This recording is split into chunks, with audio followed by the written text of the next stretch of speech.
Assalamu alaikum wa rahmatullahi wa barakatuh. Welcome, guys. Today, I'm going to give you two arguments, okay? And these arguments are not really arguments, but they are ways I believe if you use this methodology when you're discussing with a Trinitarian, you can use it to get progress in the discussion, because sometimes you get stuck on terminologies, you get stuck on unnecessary distinctions that you'll be like, what are we really talking about here? And everyone just becomes confused and the argument doesn't resolve. So I feel like if we use some of these terminologies that everybody can understand, I feel like it will help the Christians or the Trinitarian that holds on to this kind of view without really knowing what does it really mean. And even you can use it to understand what are they really saying. You can use it to question them. So there are two arguments. The first one is the subject predicate distinction. Subject predicate distinction. And the second one is about existence. What does existence really mean? Okay, and I'll use it to show how you can use it to critique the doctrine of the Trinity.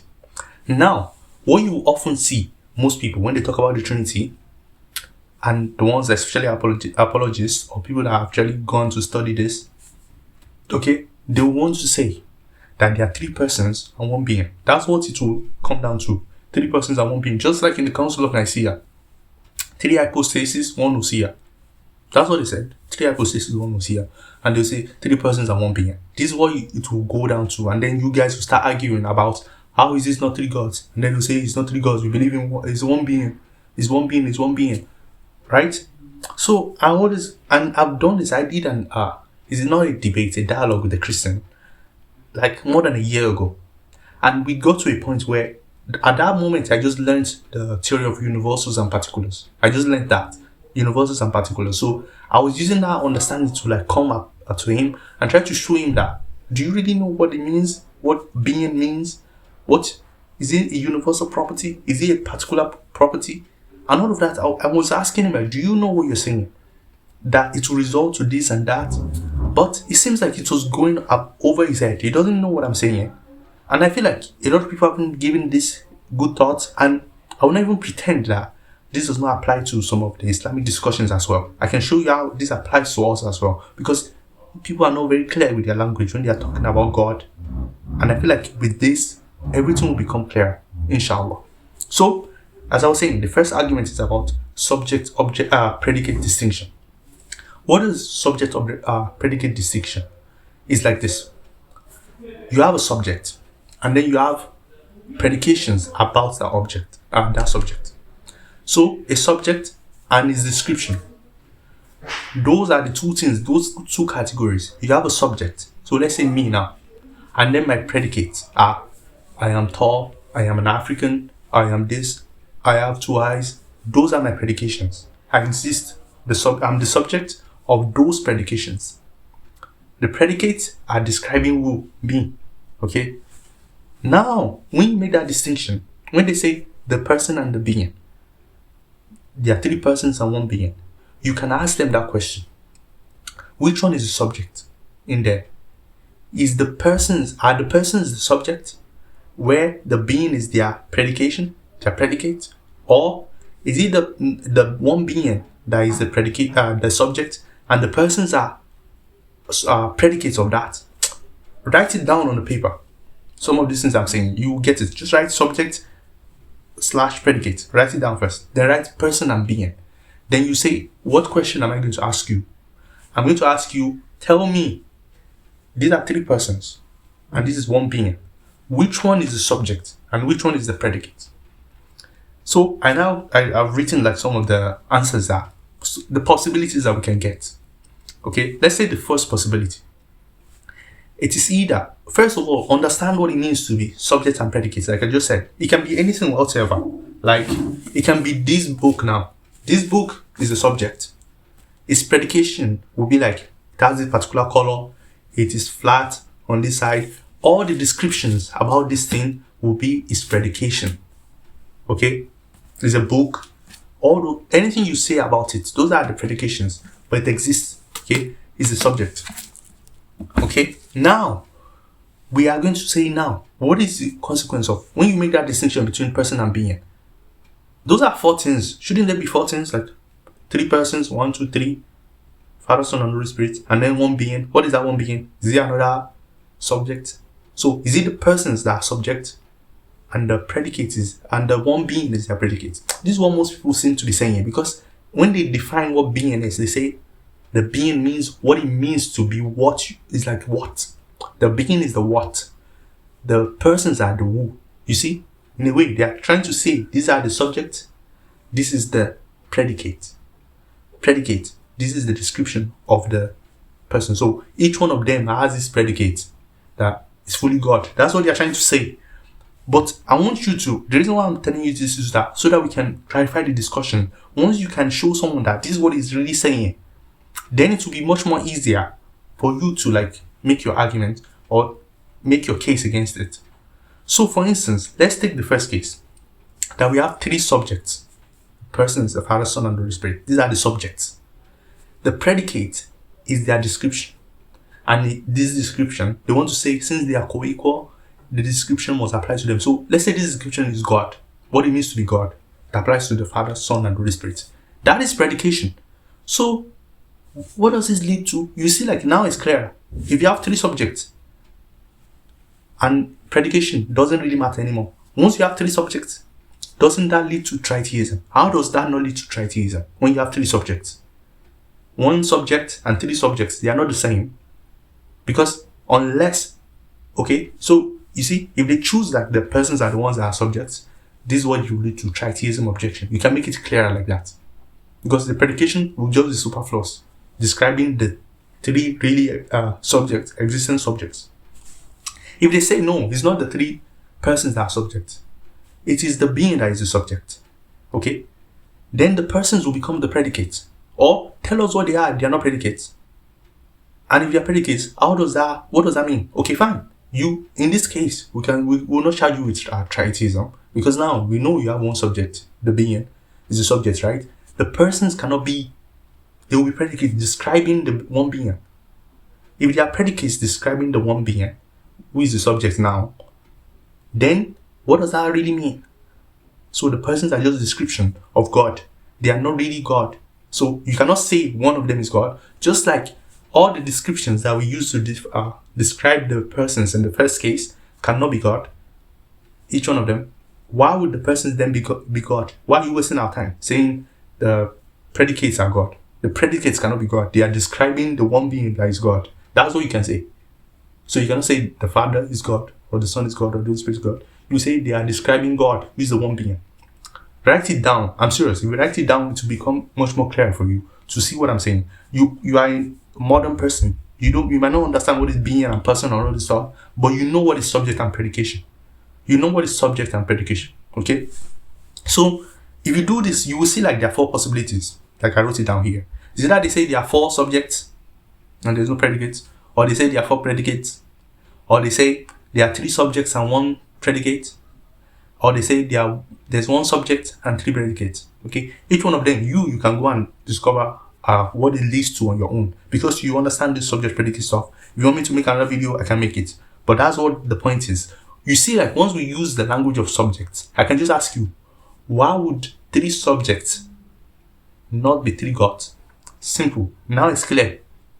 Because when you're saying persons, they will just come up with being again, and then, but subject is clear. Everybody knows what subject is, and they don't see that one predication as anything existing, because predications are descriptions. They are not things. The real thing there is the subject. Do you see?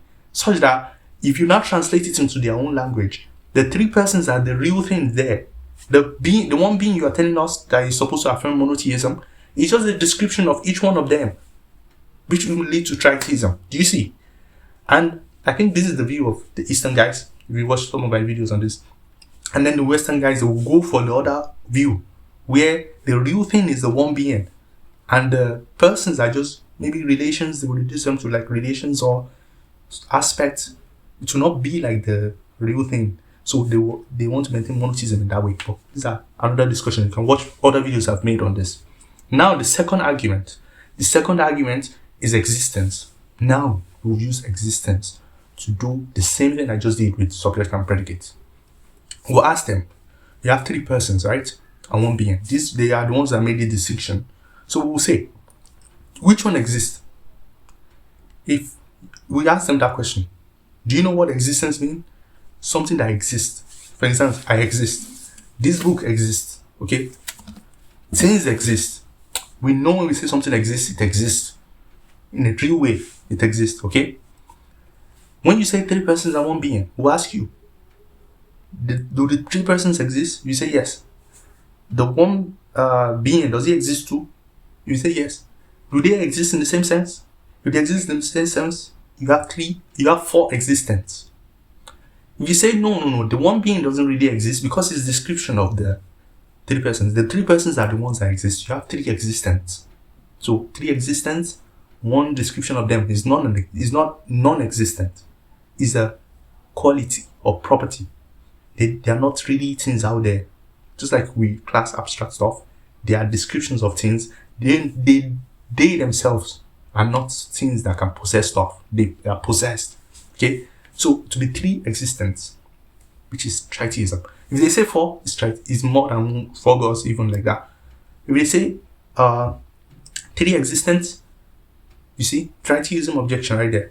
If they say no, there's only 1 existent, the 1 being, and the 3 persons they are non-existent, then how can it be God? See? Or if they say, what's it called? There are 3 non-existent. You see, like, you can just use this argument I'm showing you to, like, use the subject predicate one or use this existence one. Just ask them, which one is really existent here? If you can sit down with somebody and show them on paper that, do you see why your distinction between the person and being is superfluous? Because each person is going to be described by that 1 being that you're just saying 1 being that is supposed to maintain monotheism. It doesn't. Just like me, I exist, I'm a subject, and you can apply the predication of man to me. And you have another person like you are another subject, and we can apply the predication of man to you. Do you see? How does that make us 1? It doesn't. We are still 2. We are 2 men. We are not 1 man. Do you see? So, some of these arguments, I feel like this is just I've made the same argument in another way, in another format in many of my videos, but being clear on the language of subject and predication, and then you transfer it to the person and being, or they start talking about hypostasis and ousia, exactly the same thing applies there. Or you use the language of existence. So, you see, existence eliminates a lot of stuff. In fact, essences or properties, they become like, we don't need to talk about properties and abstract things anymore. We need to talk about the real thing. What do you think exists in there? Do you have 3 existing things? 3 existent over there? Or you have 1 existent? If you have 1 existent thing, then where is the distinction coming from? Are those distinctions, do they exist too? You can use it to delve into more discussion. You yourself, go and think about this. Write it on the paper, like I said. Understand what it really means and why this distinction of them saying there's person and being, 3 persons and 1 being, is just distraction, in my own opinion, from the real issue of what is your own position. How do you understand the person and the being? You have to define it. Do you define them as subjects or do you define them as predicates? Any which way you go, it will lead to certain things. If you go for the route of the 3 subjects, tritheism objection. If you go for the route that they are predicates, then you cannot call them gods anymore. Each one of them, you cannot call them gods. And what is the point of the Trinity then? Do you see? They'll just become like attributes. And that's not what they are really saying. They want to affirm that each one of them is God. Peter will say that most Christians, they will have to admit that there are 3 subjects there. Because they are even talking about them having a relationship. And there's 1 father and then there's another 1 son. And they talk about them as real existing things, distinct from each other. Father is not the Son is not the Holy Spirit, right? And they are not predicates. They are subjects that you can even pray to. It's more than, I think that is the most consistent view from their own side, but they want to avoid the tritheism objection. This is where you now show them that you cannot avoid it. It's tritheism. There's nothing you can do. Once you go down that route, and we explain how clear it is, When me, I'm thinking of God, I'm not thinking about many subjects, I'm thinking about one subject. Okay? When I'm thinking about God, I'm thinking about one existent, not many existing things, not more than one, not two, not three. Okay? One in every case. And the only pushback that can come to you, let me say, is when you start talking about, they will try to, if you meet people that are actually sophisticated and they understand some of these things, they will show you how, even if you talk about one God, what about God's attributes? And in Islam too, there's God and God's attributes. How do you explain that? Okay? And you have to answer the same questions too. Which one is the real subject there? Is it God or the attributes? You have to see God. God is the subject. Those, whatever attributes are descriptions of God. It's as simple as that. They are not things existing out there. This is what confused even me for a long time. I'm like, the way we talk about attributes and sifats and those things in a very concrete sense, I don't think this is necessary. And I started seeing like some scholars in the past have actually talked about this, that what really matters is existence. Description, it can come from mental stuff. They are not things that you need to distinguish as entities. In a way, you almost make them into entities. And this is one of the problems Christians did when they started making the word and all those things. But anyway, I don't want to make the video too long. But if they ask you as a Muslim, you can answer easily that one subject, one existent with descriptions or predicates, which we call attributes. Simple. These guys, they cannot do that because they have 3 subjects and 3 existents. Simple as it is. Anyway, let me see what you guys think in the comment section. Did it make it clear to you? Share it with your friends. Share it with anyone that doesn't really understand this. Your Christian friends, Trinitarians, or even Unitarians. Share it with people. And I feel like this will make the conversation much more easier to discuss in our modern framework. See you guys later. Wassalamu alaikum wa rahmatullahi wa barakatuh.